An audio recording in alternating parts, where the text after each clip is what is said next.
Scene 1, episood 1, take 1. Action!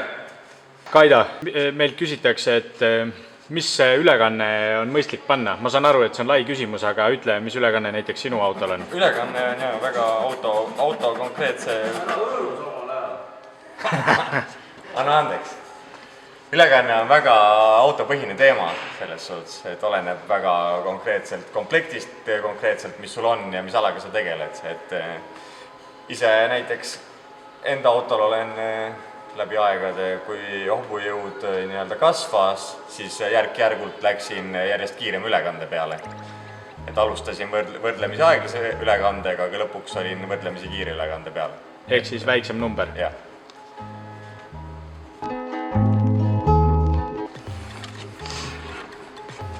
Mis on süüte juhtimiseks mõistlik variant?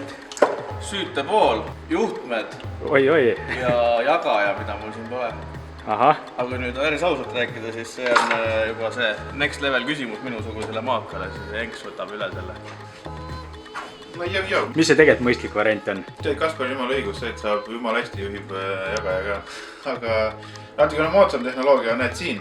Kui näed natukene moodsam tehnoloogia, see on Megaskirt 1. Megaskirt 1 on algeline, mis parem on? Süüti juhtimiseks tegelikult üldse ei ole mõtet midagi eraldi panna. Pane normaalne prõgaju, pane Max Eco, pane Eco Master. On veel tegelikult tooted, siis me ise teeme neid kõige rohkem. Ja juhi kõike, ära juhi ainult süüdet. Süüdet juhi siis, kui sa oled American Man ja sul on ilgelt vaja karburatorit.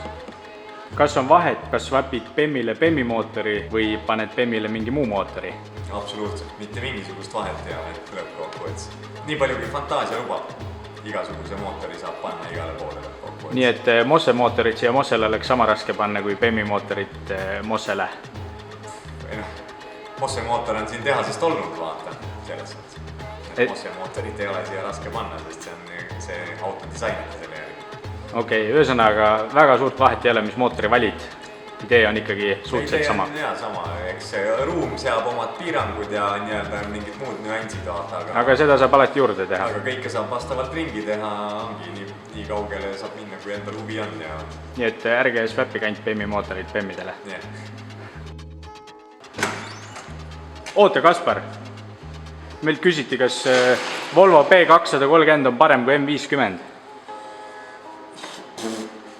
See oleneb nii paljudest asjadest tegelikult M50 ma tean, et ma räägin, et miks ta vahet, aga tegelikult on hea mootor, odav on ja nii edasi. Aga kui te küsiksite, et mis mootoris ma swapiks ükskõik kuhu, siis ma swapiks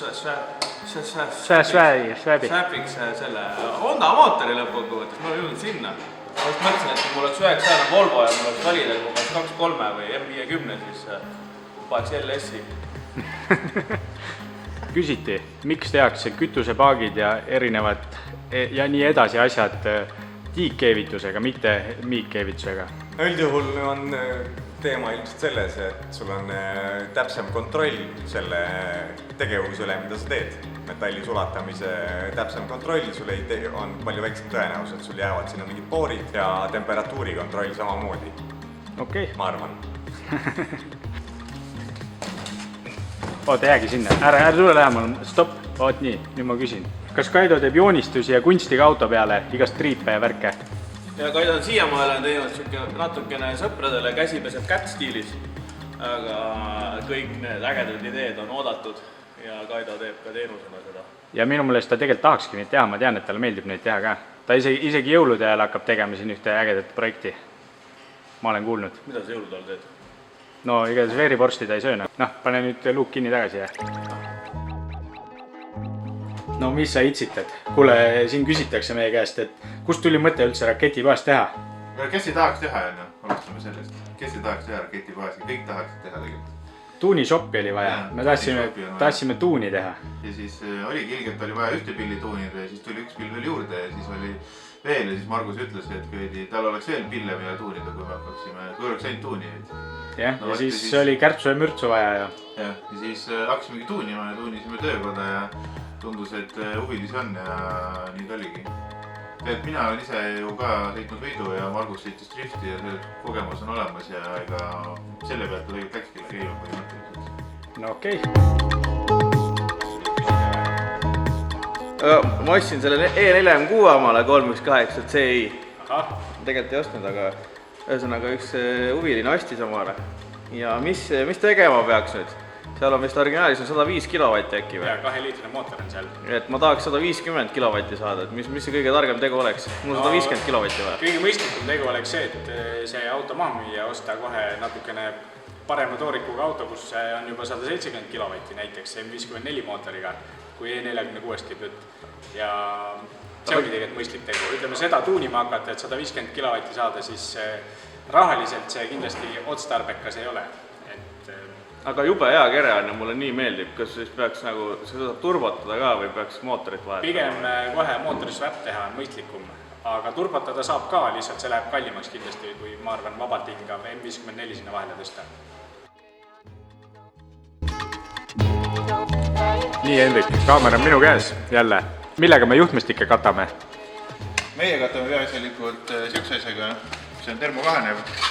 Siit rullist tuleb, me kasutame 2 tüüpi, me kasutame tegelikult Hellemann Titani toodet. Üldiselt läheb ilma liimita, siin on meil ka liimiga variant ehk ühendustele, et oleks ilmastiku kindlam. Ja teatud kohtades kasutame ka võrku.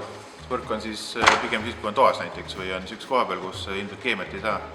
Et kui saab keemiaga pihta, siis ühesõnaga õli läheb peale, siis seda ei saa sealt pärast vahelt kätte ja muutub eriti rõvedaks väga kiiresti. Ja vahel paneme seda kõri ka, siis kui on selline koht, kus võib õõruda katki justma. Siis on nagu ekstra safe. See on harv.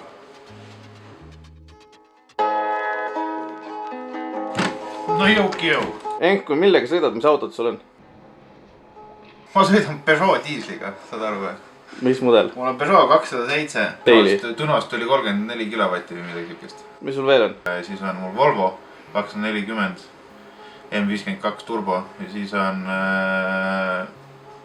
Moskits, mida saab osta. See on ma ise ka ei tea, 1.6 klemmi mootor. Väga?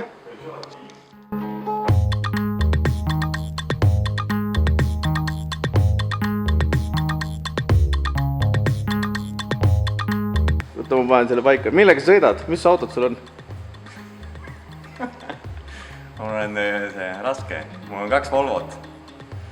Mõlemad on P230 turbo, ühel on natuke väiksem turbo, teisel on natuke suurem turbo ja üks on manuaal ja üks on automaat. Davai, nii. Mul on 2 punast autot, üks on Ford Fiesta ja teine on Ford Fiesta. Ei ole, sul on üks punane Ford veel. Milline? See, mille me lammutasime nädalavahetusel. Jaa, see on ka, aga seda ma ei ütle, selle ma viin kohe sinna jäätmekäitlusjaama ära, et nad pressivad selle parajaks tükiks, et see on kõlba autoks. No seda tagapeolist me oleme näinud, näitad seda esipeolist või? Ma võin sellega näidata, tule vaata. Siin ongi või? Siin on sportistmed, see on mingi spetsial või? See on spetsial Ford Fiesta XR2. Siin inimesed tegelikult tahavad teada, millega sina, Kaspar, sõidad. Kas sa oled ka tiim Peugeot'st või? Nii ja naa. Nii ja naa? Ma sõidan sellega, aga see pole minu oma. See ei loe ühesõnaga. Ahah. Mis mul on? Siis mul on see Sevi kastika seal. Vana. Mul veel on. Üks tsikliprojekt on. Üks Yamaha. Oho. Ma ei tea. Ja ülejäänud on mingid frakid, need ei loe.